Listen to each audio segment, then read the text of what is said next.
this path of creating through your singing and your songwriting, what are some of the inspirations that kind of cultivated your decision to go full-time in this path?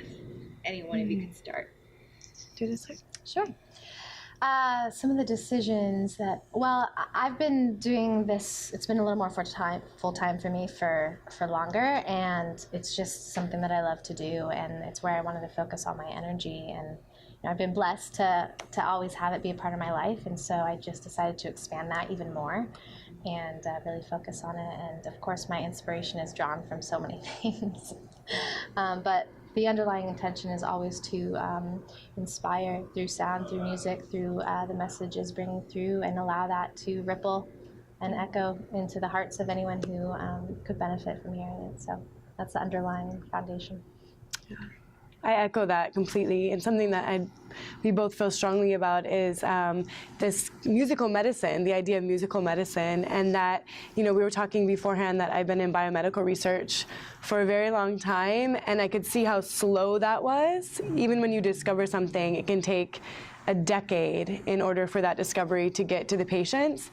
But with music, you can make one song and in 3 minutes it affects someone's life forever. So I realized how potent of a medicine music is. And Larisa and I have been really blessed to have a lot of positive feedback from our music, and people tell us that, wow, that song changed me. Somehow it changed me. And that to me is the biggest gift that I can contribute to the world. And I know Larisa feels the same way. Yeah. That's beautiful. That's beautiful. So on the topic of pain, can you share a little bit about how music has become your therapy? Absolutely, absolutely. Well, where to start?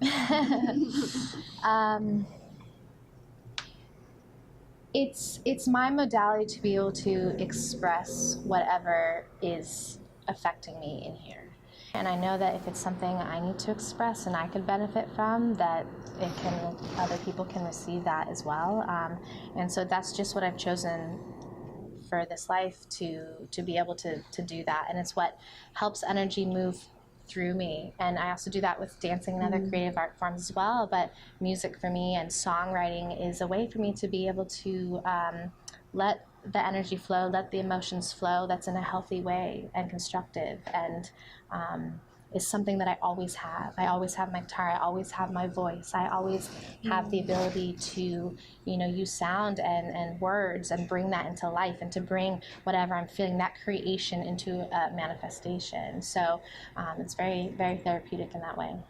And to follow up with that question, Larisa, has there been moments where you are not able to express, like a blockage in the energy flow, and what was that like? Absolutely. I mean, there's an ebb and a flow to it, but when something wants to come through, it certainly will.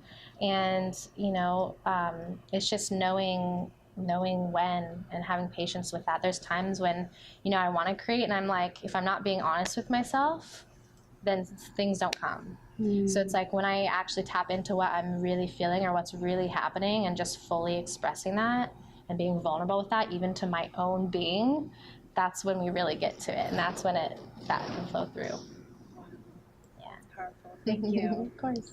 What about you, Jamie? How has pain been in your life, and how has music been your companion through going through pain? Thank you for that question. So if I think about it, pain to me feels like a disconnection syndrome. So when people feel disconnected, they feel in pain. And music is a gateway to connectedness. So very recently, both my grandparents passed. And they had a beautiful love story. They were married for 76 years. And I was meditating. Often songs come through after I'm meditating. And I felt my grandpa really strongly to me. And I had this like visual image of him traveling home to his beloved. It was so beautiful. It was like through the forest, and there were fireflies, and it was a way that I could connect with my grandpa, even though he was in a different dimension. And it just shows me that music can be used to connect heart to heart in our reality now, but also connect to those spirits that have been with us that have passed. So it's such a powerful bridge, and I just feel honored to be in the wave of that beautiful life force that is music. Yeah. May I actually add something to that as well? And I agree completely with Jamie that it can and is used as a tool to connect to people who are no longer with us in the physical form. And also, my perspective on pain is that it is neither good nor bad. It simply is an emotion, and it's always showing us, it's always teaching us, and there's beauty in pain, and there's peace in pain, just like there is in art and other things. And sometimes the greatest growth and the greatest discoveries come through this discovery of what pain and suffering feels like. So when you take away the judgment from that, and you just allow yourself to tap into whatever you're experiencing, then that's where the magic is. Wow. It's really powerful, really powerful. Has there ever been moments where the pain feels unbearable? And what was that like? Well, I like what Larisa said about pain. I really honor that, because I don't know if you've ever experienced this, but sometimes when you're in deep pain, it's also a deep portal. Like, it feels really true. And so in moments in my life where I've been in an immense amount of pain, there's also a beauty to it. And so I tend to surrender into the pain and then allow it, and also feel the beauty of all that juiciness and all of that expansiveness of feeling so deeply, which is a gift that we get to feel deeply as humans. So I would honor what Larisa said, and surrendering into the pain and appreciating what it has to offer us is a gift.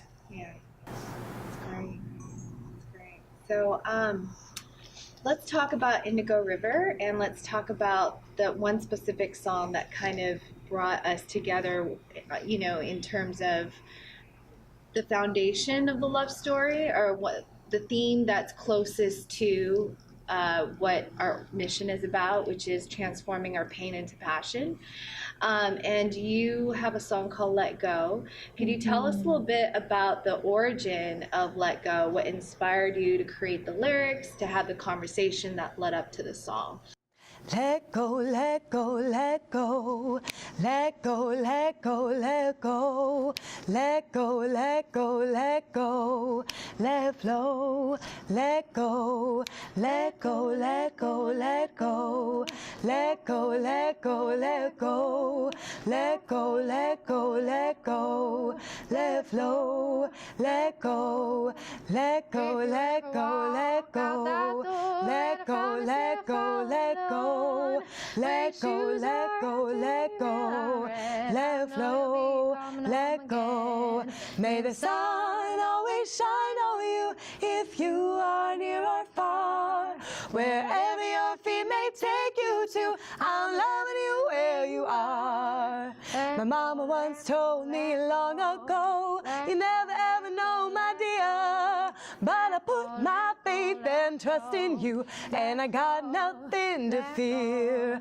May the sun always shine on you if you are near or far. Wherever your feet may take you to, I'm loving you where you are. Let it go, let it go, let it go, let it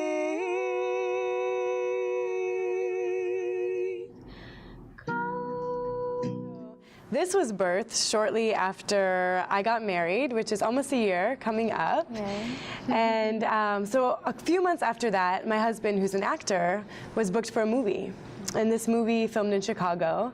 So it's my first experience with this sort of thing. And so he was gone for a month. in Chicago, and I was having a really tough time with it, actually, like kind of integrating that lifestyle and feeling a loss there, that I wanted to really be sharing this new phase of my life with my beloved.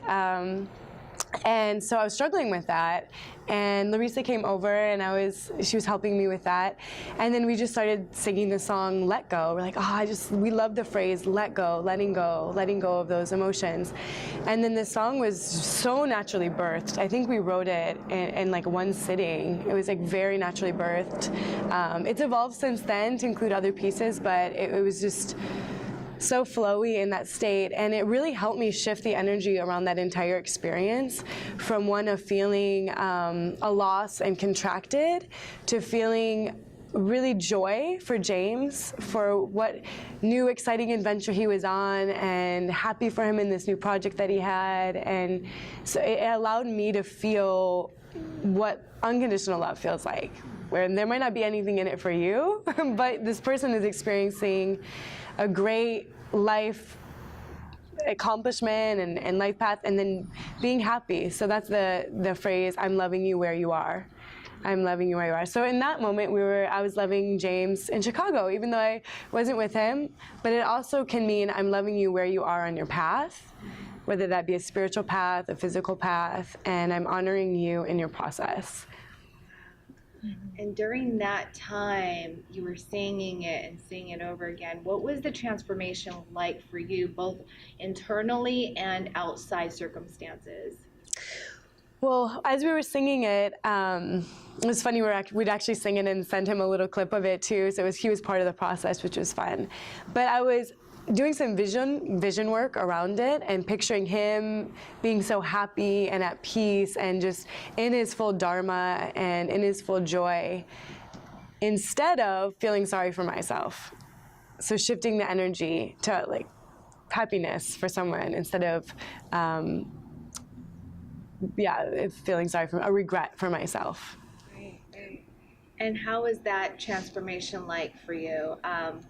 Obviously, you guys produced a song out of it, right? Mm-hmm. So for you, after you produced it, how has it evolved from, having it as like a tool for you to let go of the attachment and having this unconditional love? How has the song kind of evolved for you to something where it is now? Do I take that one? Sure, yeah. So from that piece there, we kind of laid the beginning foundation, and I was kind of going through that same thing with another being at that time, where there's a lot of traveling involved, and our lives have kind of interwoven, and there's moments when he's off. It's like I can let go and have the ability to love you no matter what, no matter where you are. So we both had aspects of that where we were really playing off each other. And then as the song evolves, it moves into I've let go of all my dreams. And the reason why, I speak that in that way is because I had this vision of what it felt to live my dream, but it looks like this. It looks like this. And I realized that I am fully living my dreams. It just doesn't look how I thought it would when I was 5 years old, And so it was like letting go of this particular way of what my life should look like for me to be successful. And realizing, oh my gosh, I am living my dreams. And now it's just about expanding my dreams. I'm not reaching for something anymore that's not there. It's like I'm fully living, I'm fully embodying that, and just expanding that. So that, was a portion into moving into the other phase of the song that was massive for me. It was like a huge weight came off my shoulders. Like, wow, I am. And from there, it moves into letting go of a particular idea of a relationship I had with someone, and that it also had to look like this, and having so many visions of it like this. And when I realized that that's not the highest path for us both, letting that go. And again, trusting. It's like at the core of letting go, there's this foundation of trust. And trust in the universe, trust in the flow, trust that there's this bigger picture that we can't always grasp at the time. And so when we let things go, we free up that energy. And again, that's when we open up and we allow the magic to really happen. So that's the second part of the song, is letting go of that and trusting the greater. And then it moves into letting go of doubt, and no more wondering how. So it's not trying to use the mind to plan and figure out how it's going to happen, but trusting that it is, and letting go of this doubt that I'm not who I am. But knowing, wow, but integrating, like, I am this again, I walk this, and I know exactly what I'm doing. And again, it's once I realize my intention for what I'm here for and what I'd like to contribute, and that's through music and sound and bringing that to people in a positive way, then that's when I found the sound healing, and I started using crystal bowls. So it's like that, it shifted, in ways, but it's like the intention is still there, and I'm still doing what I love, and wow, I've expanded that. So yeah. Really powerful. Yeah. And I feel like what you just said really encapsulates the heart of what letting go means. The letting go of the attachment to a certain way of looking at what should be. And it's interesting how both of you kind of nurtured each other in the state of having that attachment initially, right?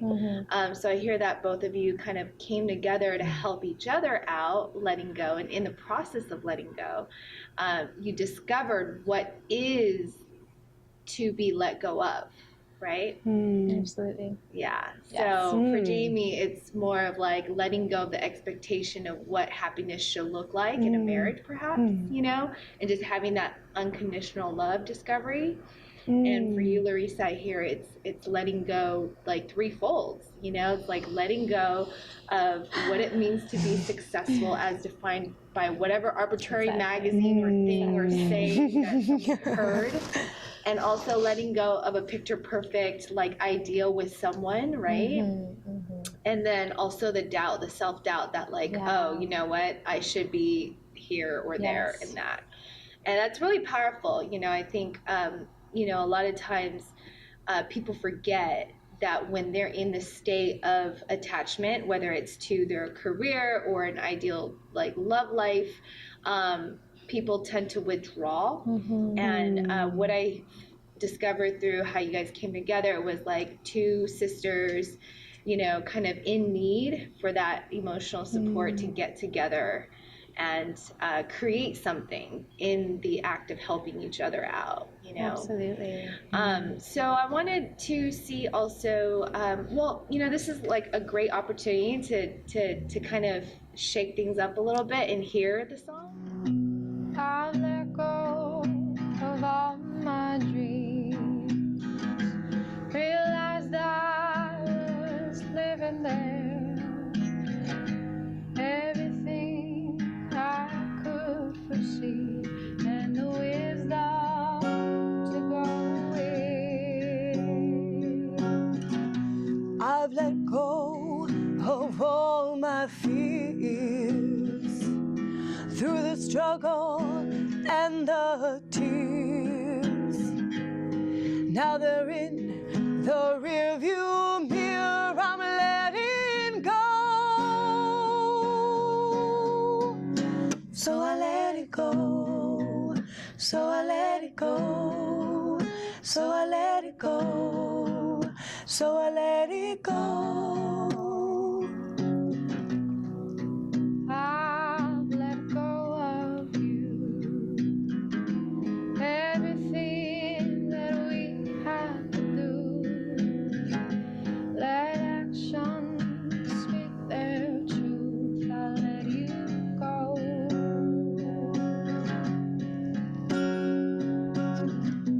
I'll let go of all my doubt. No more wondering how. Shaking off the storm that's kept me down.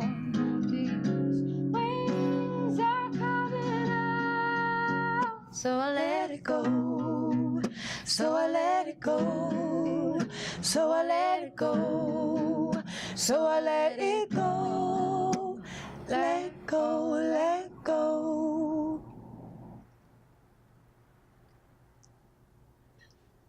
I guess that was very nice. That was very nice.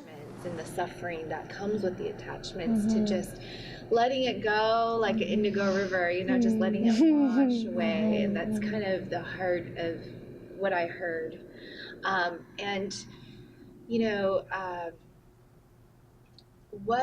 At the heart of every kind of song, there is a universal love story behind it. And so in your intentions behind the song, what is the love story you want to tell people who listen to this particular song? That's a great question. The first thing that comes to me is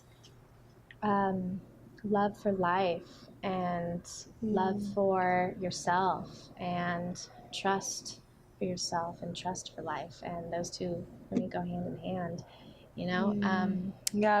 Right along those same lines, there's freedom and love and surrender.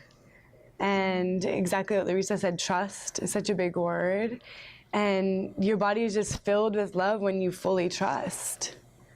And just know that it is going to be okay, even if it doesn't look like what you had imagined. Powerful, ladies. Thank you. And what is the love story behind Indigo River? Yeah. Well, it was a process for us, for sure. We played with a couple different things, and then, I think we feel really connected to the free flow of water.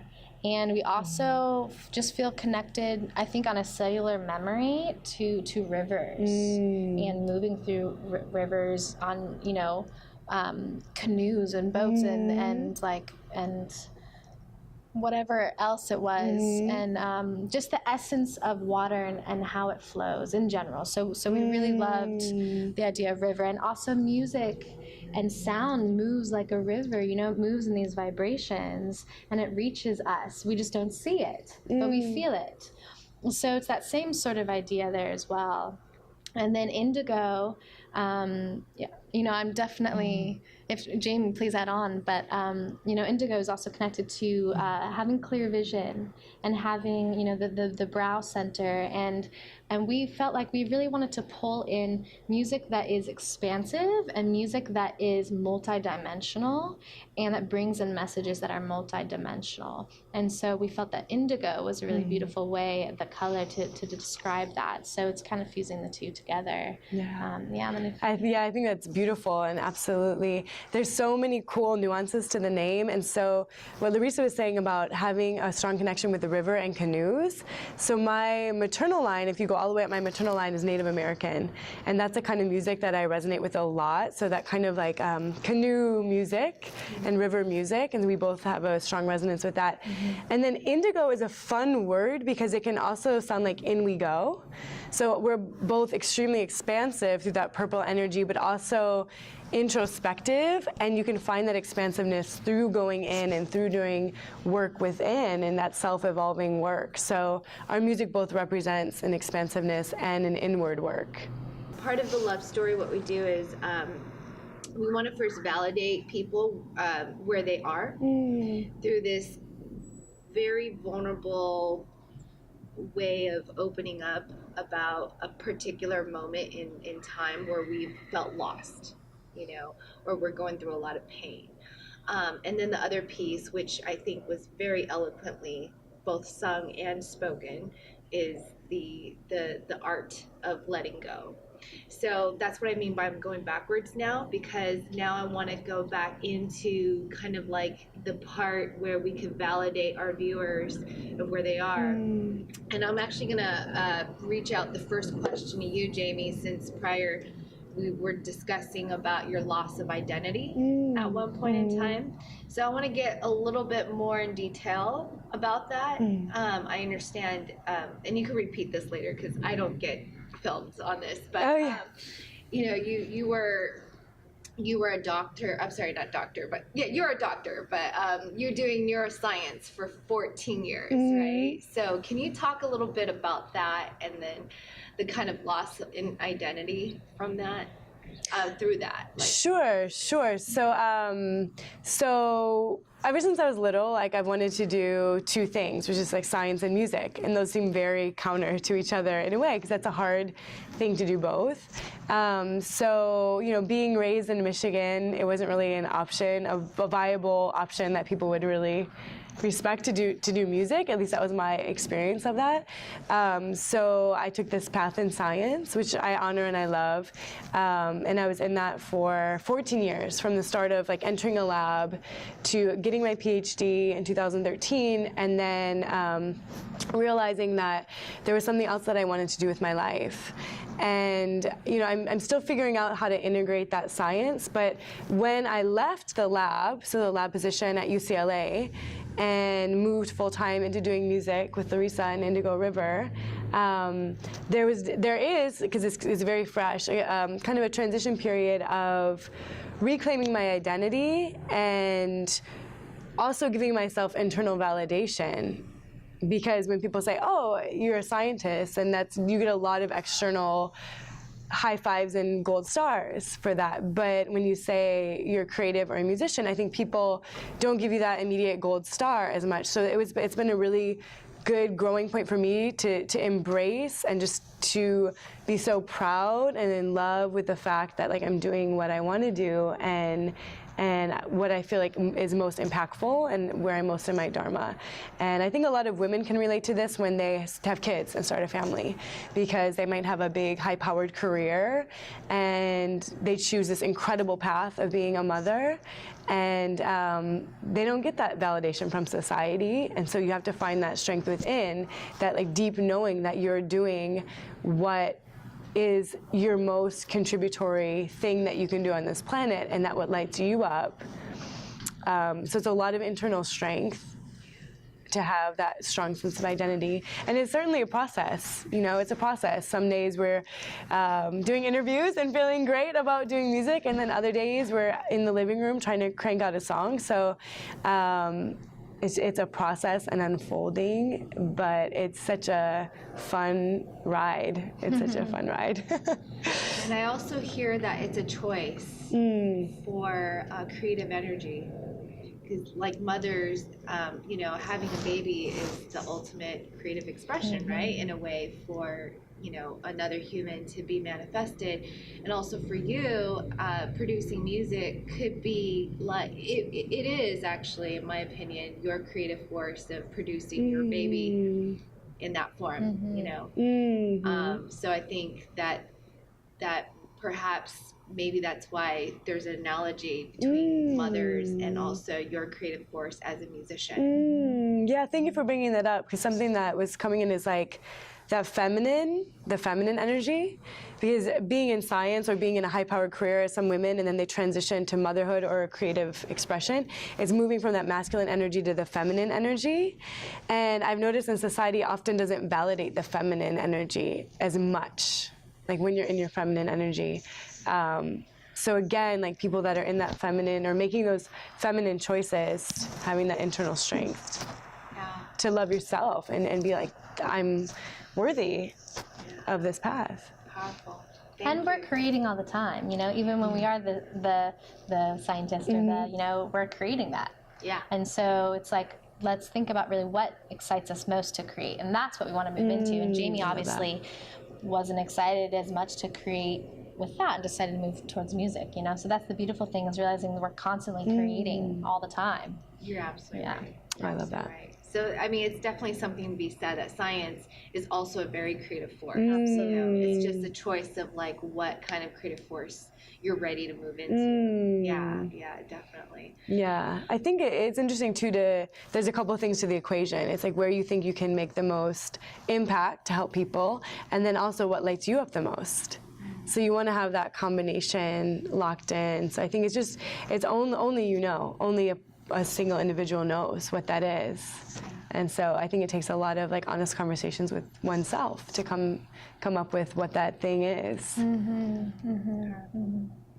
And so, Larisa, I know we've spoken a little bit last time about the kind of love loss that, and I feel like we have a very good capture of that. So I'm gonna challenge you a little bit and dig a little deeper and see if there's perhaps another form of love loss that you could incorporate into kind of like the love story behind why you produce music.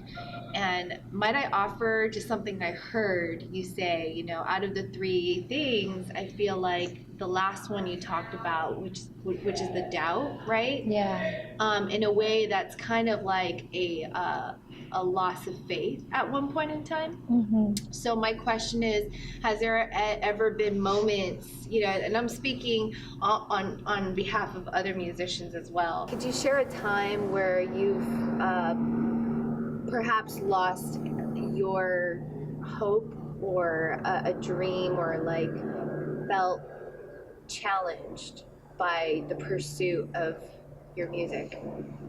I have dealt with that all my life since I was a little girl, and these feelings of coming back to music and knowing that this is my highest excitement and this is what brings me joy and my greatest contribution to the world, and the moments of like complete disbelief in myself and doubt and it stems from disbelief. And so that's one portion of it. But the beautiful thing is that time and time again, I always come back to it, and I always get the message internally and externally that this is my greatest contribution and that I am making a difference, and that my voice and my music and our voices and our music and what we create together is making a difference. And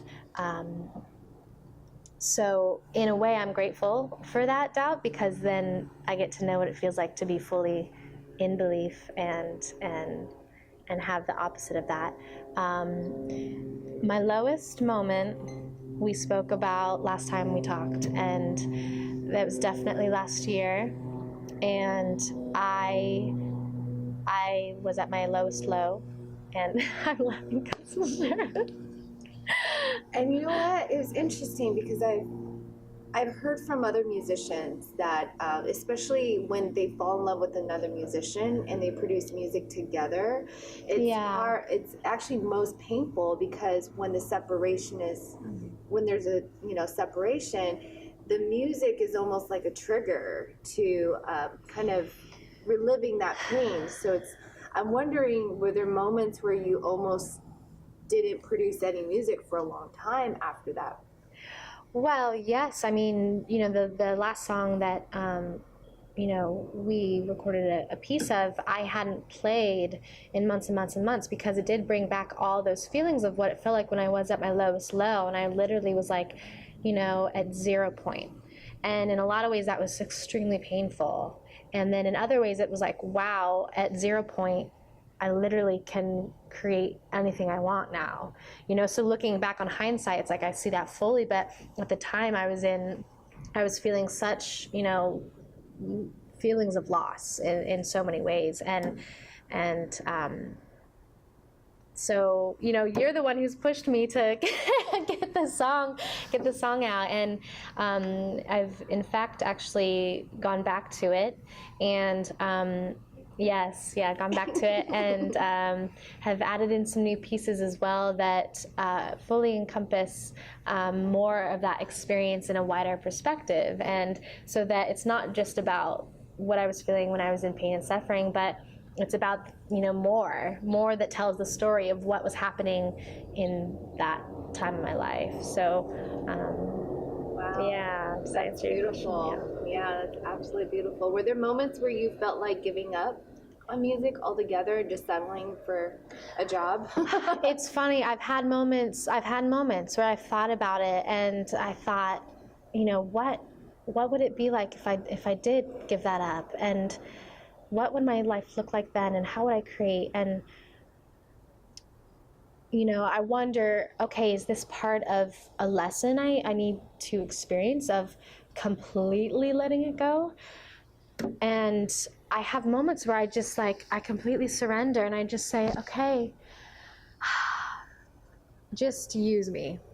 Whatever you do, just use me. This is my intention. This is what I'm here for. Just whatever, however that's supposed to come about, use me. And I have these moments of like complete surrendering. And then somehow my greatest tool I always come back to. And that shows me that, you know, in those moments of deep surrender that, you know, this is the modality I'm using. And so it's, you know, yeah, it's a journey. It's a beautiful journey. That's so. When you surrender and let go, you go to that wooden instrument right there. And this wooden instrument. And this. Yeah. And these. Yes, Beautiful. yeah. Beautiful. Yeah. That's really powerful because I feel like that's kind of the heart of what how we can inspire everyone out there who's dealing with some really painful things, is to ask them to surrender, and whatever they're inclined to do to like help them out of it, that's probably it. You know. So yeah, thank you so much, ladies, for all your heart and your beautiful voices and your beautiful gifts. 2 questions, one each, is what is your ultimate definition of the love story?